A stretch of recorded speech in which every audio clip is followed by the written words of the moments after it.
Hey man, glad you could make it.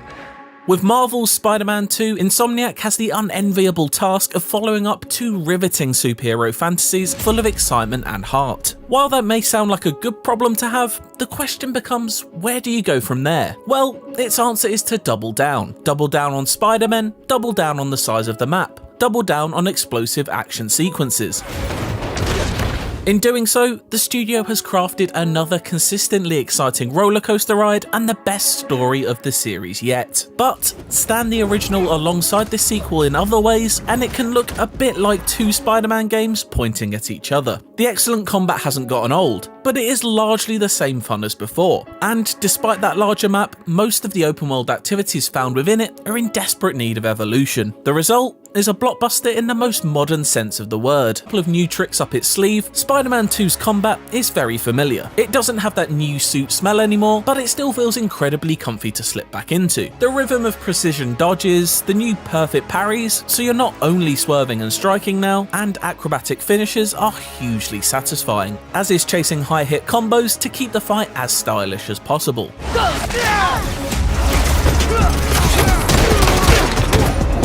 The movement is smooth and the hits are crunching, like some sort of peanut butter hybrid that every one of your foes is allergic to. Power and elegance are brought together in a brick-to-the-face ballet as enemies are thrown around like dolls, juggled in the air, slammed across concrete floors, and slung into each other like body-armoured bowling pins.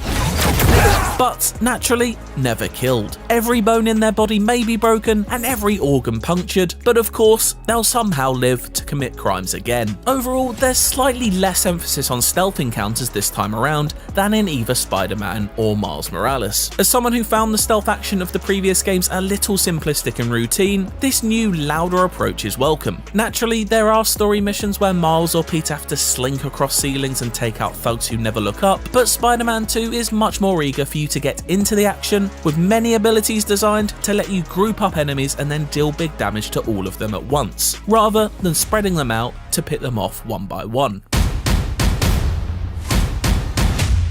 But once Parker dons the symbiote suit already shown off in trailers, the gooey, angry powers that come with it make a big impact, adding more of a brawler nature to fights and giving Peter a set of tools to match Miles' satisfying electric abilities. One area the Insomniac has made improvements in is that Spider-Man 2 offers significantly more in the way of enemy variety, so you'll no longer be battering the same 5 balaclava bullies with baseball bats. Certain enemies are weak to different types of abilities, such as electric or symbiote attacks, which also adds an enjoyable extra wrinkle to fights. It's by no means revolutionary stuff, but a welcome added level of complexity that makes you consider which powers, or even which Spider-Man, are best for the job.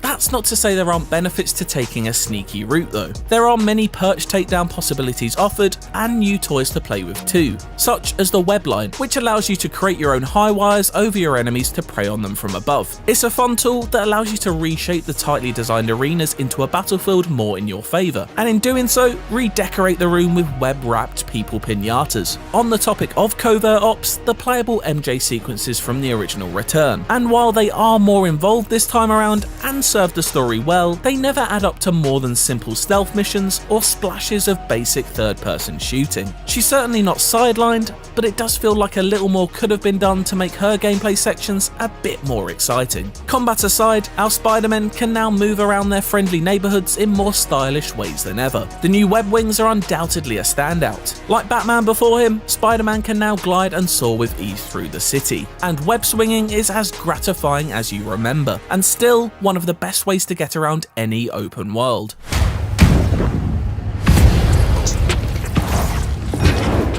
The story swings just as elegantly between upbeat hijinks and solemn moments of reflection. It's undeniably a fun time to don the suit and enter a Kratos-like rage mode where you push in both thumbsticks and start one-hitting everything in your path. But the writers never once forget to take their eyes off the humanity inside these superhumans. The same can be said for both its heroes and villains, as Spider-Man 2 tackles the reasoning behind each character's actions and the good that can hide in the shadows of evil. Avoiding spoilers, the basic premise revolves around Kraven the Hunter, who is, well, craving a hunt. For those uninitiated in the character, he's essentially the Predator, an apex hunter blessed with super strength who has chosen New York as his next hunting ground.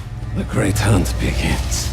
It's a great starting point that sends the city's hero and villain dynamic into flux as he sets his sights on the biggest prey possible. There are also smaller stories at play though, ones that may seem less important when compared to the citywide chaos, but feel like potential world enders to those who inhabit it. Both Spider-Men tackle the most extreme examples of trying to manage a work-life balance you could imagine, exploring a range of personal issues including strange relationships and loss that plague us as humans, no matter how superpowered we may feel. It's the best written story in the series yet, if still a little cheesy at times, with performances worthy of the script. It's a real triumph that manages to cover such a wide spectrum of themes without suffering from tonal whiplash. You made it! I thought you said this was a startup. Primarily a Peter Parker story, Spider-Man 2 explores his relationship with MJ and the reintroduction of childhood best friend Harry Osborn into his life. It's always compelling to watch him contend with which pieces of the past to leave behind and what future self he wishes to be. No matter how hectic a scenario gets though, he always has a quippy one-liner ready to be expertly delivered by actor Yuri Lowenthal. I really should have stretched. Miles still gets his time in the spotlight however, and has some fantastic moments towards the end of the main campaign, even if some of the more interesting explorations of his Puerto Rican African-American culture are reserved for side missions. Obviously, what you take from the story and its diverse cast of characters will be unique to you. On the surface, it's another thrilling superhero story packed full of surprises, cameos, and Easter eggs. But there are deeper meanings to be found here too. Mr. Morales, is it? Are you sure this isn't something you can handle yourself? I'm sure. Spider-Man 2, and to an extent all great Spider-Man stories, tackle themes of adolescence and puberty, a time of uncertainty for even the most normal of teenagers trying to control bodily fluids. I gotta get better at fluid management. We join Miles at this exact point in his life, with family ties straining, friendships facing new challenges, and life decisions of genuine importance being posed for the first time. Actor Naji Jeter displays all the range needed for the role, continuing to excel as a younger Spider-Man, maturing before our eyes. Maybe one of those scholarships has my name on it. For Peter, these themes manifest in a much more physical sense. He's in his early 20s, so has already navigated the difficult years that Miles finds himself in, but thanks to the symbiote suit, he's working his way through yet more bodily changes. This physical manifestation is also representative of mental health issues that have developed for each Spider-Man. Venom hangs over the main characters like a spectre of grief, drenching them in black as if in a state of mourning. The story does a great job at gently exploring these issues and how, when not healthily addressed, personal demons can eat at us and lead to people we care about being unintentionally caught in the crossfire of the anger and pain those feelings can produce. Of course, a hero is nothing without its villains, and Spider-Man's rogues gallery is almost unparalleled. Outside of the likes of Venom, Kraven and Lizard seen in the trailers, Insomniac has kept many more hidden up its sleeve. I won't even hint at any of these except to say that Spider-Man 2 opens with a bang, offering up a sense of scale not previously seen in the series. It's an adrenaline-fueled reintroduction that tests how well you remember the combat, as well as providing a few new tricks. It's also the start of one of the new side story villain threads that are optional, and while those don't offer anything overly new in terms of gameplay, they do add valuable extra scraps of story. Speaking of boss battles, that's one area that Spider-Man 2 takes a noticeable step up. Hey Doc, ready for your annual physical?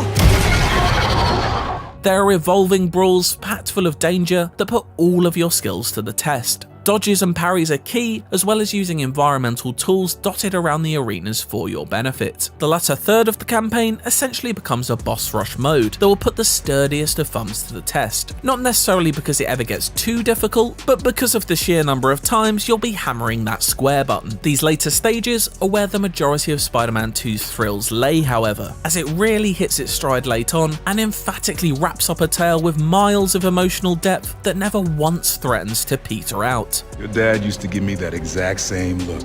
Despite what loftier ambitions the roughly 18-hour story may have, this is still unapologetically an old-school approach to open-world game design, and nowhere is this displayed more clearly than in its optional quests. To their credit, the way you can highlight side objectives by pressing the right stick is a welcome upgrade over mere icons on a map. This isn't a world that beckons exploration or discovery necessarily, but it is a step in the right direction toward creating greater immersion and mercifully less time spent looking at the map screen. That being said, I can't help but have hoped for a few more flashes of Gotham City to make their way into New York. Something like the spontaneous shock of Man-Bat jumping at you out of nowhere went a long way to making Rocksteady's superhero open world feel more reactive than than what we get here. When you consider the evolution of open world game design that the Arkham series took over the course of the trilogy, it's a bit disappointing to see Insomniac's series stuck in time when it comes to its side content and the way it presents itself to you. Standard open world filler activities are here aplenty, and that's one area where Spider-Man 2 hasn't moved with the times or shown much ambition at all. Collectibles, photo opportunities, and rather basic street crimes are still here, and despite having a few slightly more interesting quirks this time around, they only very occasionally excite. Granted, the additional enemy variety in play makes these activities take a little longer to get old than they did in the past, but this still isn't quite a strong enough twist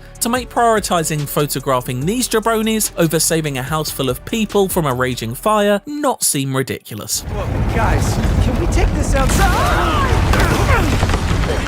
There are exceptions to the rule, however. There are a couple of more involved questlines that are much more nourishing, almost to the point of being a series of mini main plot missions. My favourite was the Flame questline, which begins with simply helping out the fire brigade, but quickly spins a layered and mysterious web. It's full of twists, turns and surprises, like a great short comic book run that separates itself from the rest of Spider-Man 2's optional time trials and simple puzzle minigames. All of this contributes to fighting back against crime in each district of New York, a city now twice the size of what we've seen before. There are 14 unique districts, each with its own set of objectives to complete before you can unlock fast travel to that part of the map. Not making fast travel readily available is smart, and truthfully, I barely used it anyway, as swinging and gliding around the city is so much more fun. Gliding is especially great for crossing long distances thanks to the numerous wind tunnels that carve their way through New York's seamlessly endless grid of streets, flanked by Art Deco architecture and modern mirror-like skyscrapers. Of course, if you're going to be catching a reflection in that glass so often, you'll want to look your best. Looking fresh. Thanks. You too. Fear not, there are dozens and dozens of suits to unlock, with myriad colourful skins to pick from on each of them. From modern interpretations of classics to returning fan favourites, there are treats waiting for Spider-Man fans of all generations. In keeping with Insomniac's track record, the music behind it all is stellar, with Miles and Peter's respective signature tunes playing depending on who you're controlling. A highlight though is the theme that follows in Kraven's footsteps, which bears more than a passing resemblance to Howard Shore's Uruk-hai War March from the Lord of the Rings score.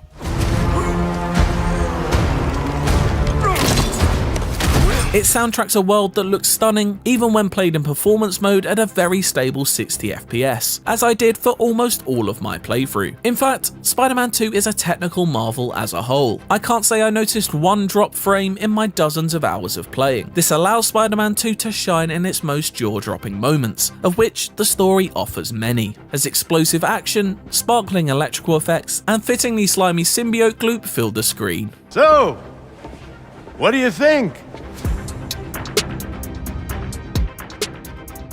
As a sequel in a spectacular series, Marvel's Spider-Man 2 is both blessed and cursed. Its story of two Spider-Men is a great time and a Spidey fan's dream to play through as comic book pages are brought to life, elegantly walking the tightrope between light humour and heavier themes. Meanwhile, Insomniac refines a successful formula of combat and web swinging without revolutionising either in major ways, making them comfy and familiar with just enough new tweaks and abilities to elevate them to fun new heights. Is all this just a game to him? The part that feels like it actually needed a radical rethinking is the open world of New York City, which has been made bigger but not better, with an exhausting checklist of mostly repetitive side activities. But it's safe to call this another thrilling Spider-Man adventure that delivers Insomniac's best tale yet, and despite its open world falling short, it is a reliably fun superhero power trip. And I'm the hero here.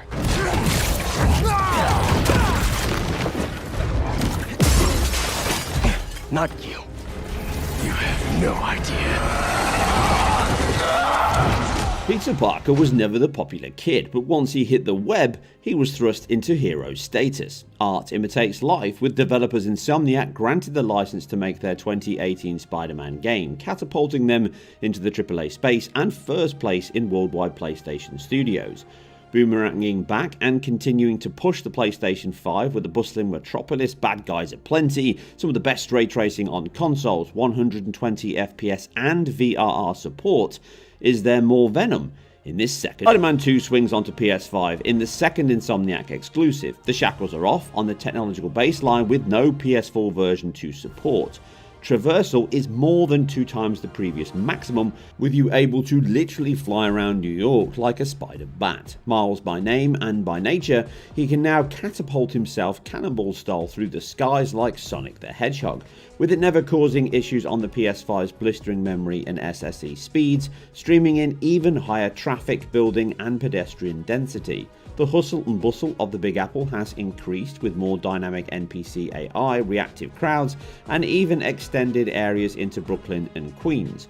Water has been a key improvement over the prior games, with full geometric water surface bodies now morphing and wrapping around boats and characters, playing a bigger role in the city interactions, your traversal, and even some key set pieces. Cool if I borrow this? Ray tracing is not only improved with reflection quality and materials increased over the previous remasters, but they are also integral to the art design, as both modes now have them enabled. Those same water bodies now use a mix of ray tracing and cube maps rather than the old SSR solution prior. The stochastic distribution of water matches the needs of noisy RT passes well, and it amplifies water quality significantly over the prequels. Many of the updates we saw in that remaster return here, such as the AI generated muscle deformation system, which significantly increases suit animations and provides more human shapes and tension. Also a key aspect for the Venom morphing powers, and this remains a consistently impressive effects and combat skills throughout your play. Animation remains phenomenal, with both gameplay and style in perfect symbiosis. The wealth of moves, swings, swoops and strikes really mix the comic book style and movie quality seamlessly, mixed with excellent lighting rigs, material reactions, weather effects and cinematography. Mixing up bokeh depth of field and slow motion delivers in your face combat with a Donnie Yen style.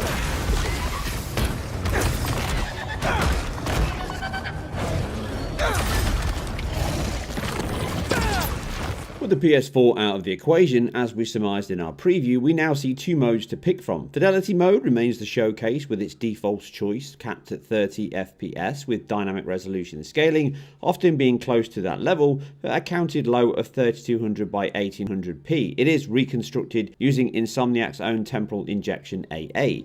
Character models, facial animation and emotional nuance are all improved. Evolution, not revolution. But when your baseline looks this good, you're in no dire need. Insomniac's own hair spline technology has been improved far more though, with Peter and Miles' hair having more bounce and body than a Baywatch episode, but MJ is the star of the show, with her hair volume and physics being amongst the best in the game. Various styles and looks adorn her throughout the game, and clipping is almost non-existent. Complemented by more RT reflections than a cutlery drawer, the game's PBR materials still balance the line between the uncanny valley well, making that 30 FPS cap a much easier pill to swallow, aided by an improved per pixel motion blur alongside the largely rock solid 30 FPS readout in this mode. You get a smooth and consistent presentation with the absolute best visual quality and effects, exactly as the team intended. Next week, we were gonna make a potato-powered helicopter. I'm so sorry. Fear not, 60 FPS fans, as it remains in the performance mode, again with RT enabled. Similar reductions as before, the ceiling is now 2560 by 1440, which it can hit often, more so in those real-time cinematics, but a new low of 1920 by 1080p. It is often at the higher end of this range. Like Fidelity mode, it uses Insomniac's own temporal injection to reconstruct and clean the image up to that maximum when below. In addition, ray trace reflections, although present, use a lower quality BVH range, and quality overall is reduced with less surfaces reflecting, or at least a higher roughness cutoff. Shadows, ambient occlusion and hair quality are also reduced a little, as are textures in places, likely as a result of resolution, but these are minor compared to double the performance, with the same high octane action, blistering travel and wild set pieces. Oh crap. As before, Insomniac have not stopped here, with a 120Hz screen offering 40 FPS fidelity mode, halving the gap between 30 and 60 with a 25 millisecond frame time. It loses none of the quality but gains even higher performance. VRR screens are also catered for, pushing that fidelity mode to maximum with it able to hit 50 FPS with a more aggressive dynamic resolution scale employed, sacrifices a slightly lower base for sometimes 66% higher frame rates, although it's often 40 plus is the readout. That said, this 40 FPS mode is 33% more performant than 30. The performance mode is not left in the gutter, as it too, thanks to a slightly wider DRS range that can now hit 1792 by 1008p. Lower is always possible. The benefit is frame rates can now hit 100 FPS. It is often closer to 70 FPS in reality though, but the extra fluidity and response it offers with such a minor cut over that 60 FPS cap mode gives us a peek into the full potential of the PS5 lurking behind that mode. But a full 120 FPS is simply not possible here, largely CPU limited I would suspect in play and certainly travel, as cutscenes tend to push into the higher rates. However, the increase in response on a VRR screen can be welcome, and it remains a great benchmarking mode in the PS5's first party potential. Performance in the fidelity and even 40 FPS fidelity mode is largely a locked affair, aside from some small dips in cutscene switches and some minor stutters between shots. The base 60 FPS performance mode is pretty much locked, also with small hiccups and noticed in the same areas throughout my tests, and some mid 50s in some bigger set pieces and fast travel, specifically when you catapult yourself in the middle of a dense city. Aside this though, the unlock mode is great, but a VRR screen is required as the variable rate improves input latency, and due to the 60 to 70 FPS range, it is small but a noticeable boost nonetheless to player control and fluidity. Prey just ate 3 tons of dead fish!